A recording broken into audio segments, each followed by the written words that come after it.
play in front of crowds that small. But and you're right. Last year, when they made the wild card game, that game sold out 40-some thousand in about half an hour. Whatever it was, I'm exaggerating slightly, but that game sold out in a matter of minutes. And it shows that the team will respond to a winner, so to speak. But this team is a winning team. They're playing above 500 baseball. They're playing meaningful games in September. The only other factor that I would maybe add, and it's something that I thought about, because and that was the game yesterday, Tuesday after Labor Day weekend. I know how I felt. I had a lot going on, and I worked hard over the weekend, Friday, Saturday, Sunday, Monday. I was exhausted yesterday. You couldn't have gotten me out to that ballpark, with a slingshot. It was just. I think that maybe the fact that people are busy over the holiday weekend, and then Tuesday is the first day that they're coming back from the holiday weekend, maybe there's a focus on getting back to work, getting back to what needs to get done, and that could have been a factor in it. We'll see, I guess, maybe the next couple days. But I don't know. I don't understand how the team that is coming off a 6-game road trip in which they won 4.9 games out of 6. How you can be that blasé about it, and we've talked about this before. Just like me, I've got my tickets. I've got the games. I know in April what 15 or 16 games I'm going to be going to. So it's not like the schedule and the performance of the team over a period of time, over months or over a whole season, is the determining factor for me and whether I'm going to the game or not. It's whether it's one of the games that I have or not.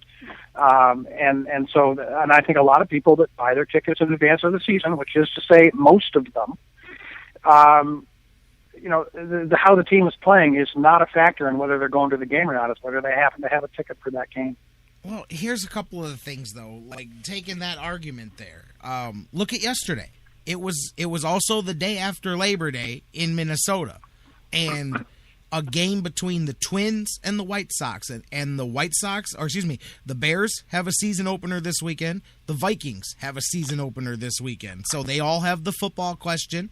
They both have basketball teams, too. And matter of fact, Minnesota just got a couple of Cavs players. But they had all of those same circumstances and 2 losing teams.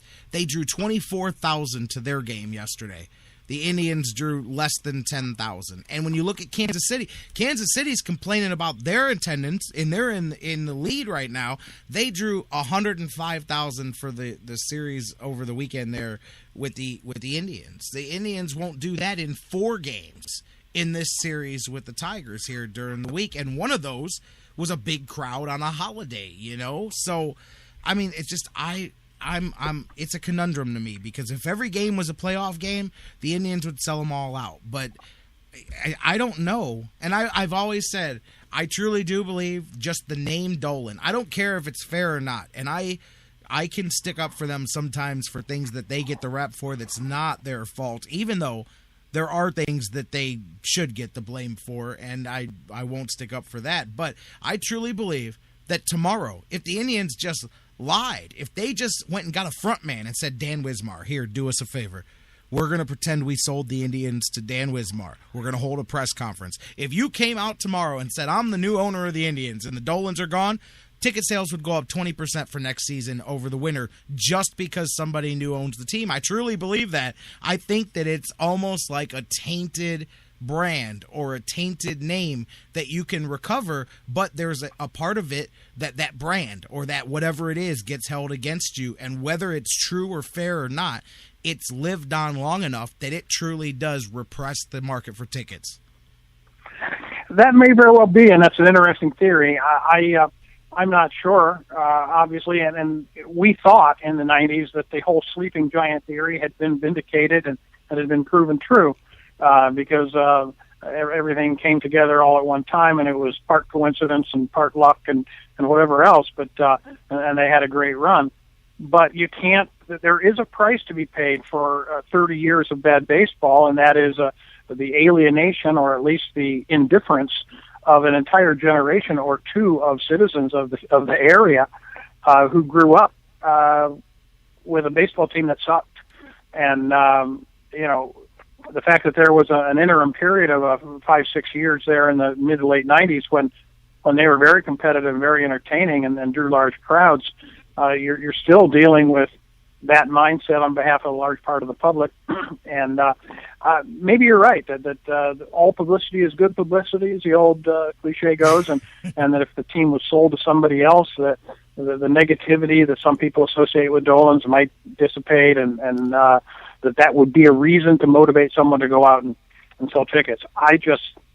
I'm convinced that the people in the Indians front office that are in charge of ticket sales need to rethink how they do that. You've heard me say that more times than you probably care to remember, but that's where I think any change that would bring attention to the franchise, whether that change turned out long term to be good, bad, or indifferent, that would probably positively affect ticket sales. I mean, look at the Browns. I'll grant you that. The Browns didn't need any help at all. They were still selling 65,000 tickets a game. Yet when Jimmy Haslam announced that he bought that team from Randy Lerner, they had a solid 20% uptick in season ticket sales, in regular ticket sales, in merchandise and everything. And that was a team that didn't really need the boost because they had a decent fan base supporting them. And I look at that, and I go, man, to me, there's more negative fan feeling, or pretty equal, between Lerner and the Dolans. And again,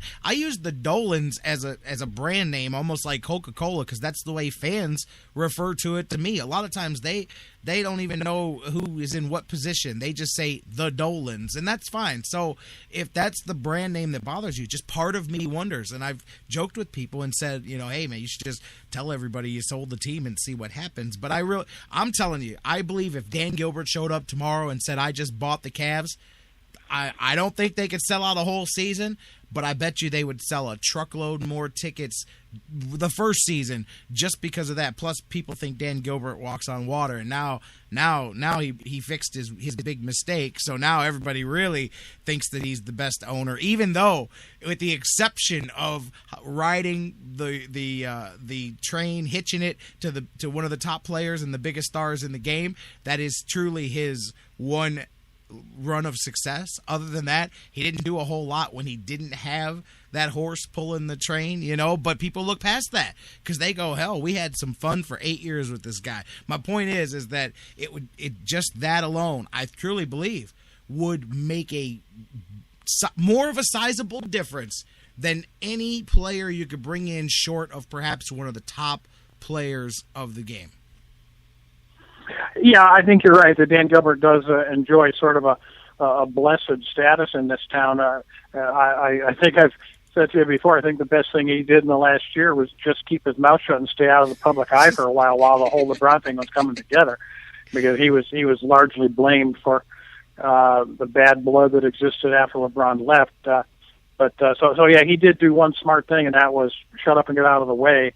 And do your work behind the scenes. But yeah, you're right.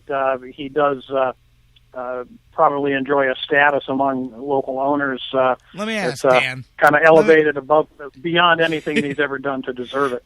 Let me ask you, Dan, if the Dolans put out a letter tomorrow in big Comic Sans font and said that they were done playing games and that they were gonna win a championship before the big money Yankees and the big money Red Sox and blah blah blah, spoofing the decision. If they put that letter out there, I mean, how many fans would roll their eyes at that and go, "Look, man, you can't even sign the starting pitcher for $12 million, and you're talking." But Dan Gilbert just lost the biggest player in biggest star in the franchise's history. He put out that letter, and they were building him a parade and a statue 5 minutes after the decision. Just the reaction, the difference in the fan base.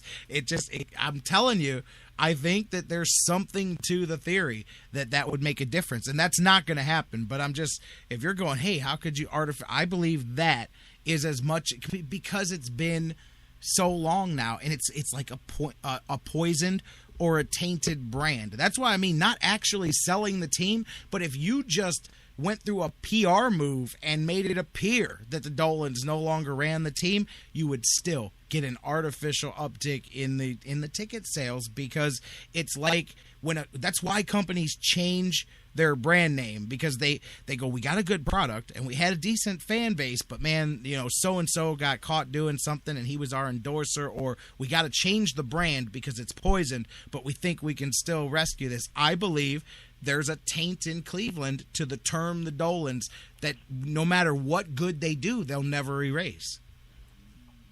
Yeah, and that may be true, and I do think that most of the talk that you hear from when I hear a fan say the Dolans are cheap, yep. I immediately think that fan is uninformed.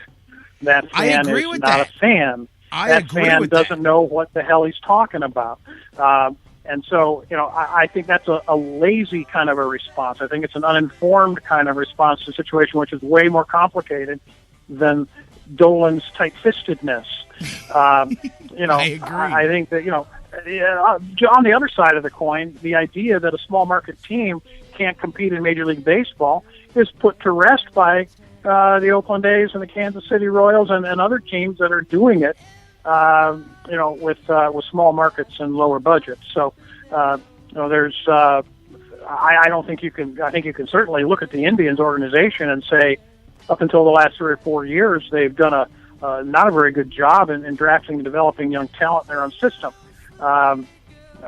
Certainly a legitimate criticism of the organization, but it's not because they haven't been drafting players and paying players and signing, draft choices for $1 million bonuses. It's just been the wrong ones. Or once they got them into the system, they didn't develop them as well as other teams have done.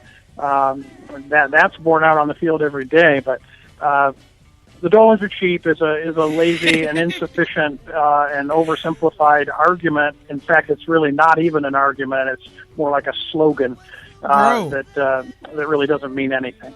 Bro, there's people that believe that the team probably eats bologna on the spread and, has bologna blowouts after the game. They show up.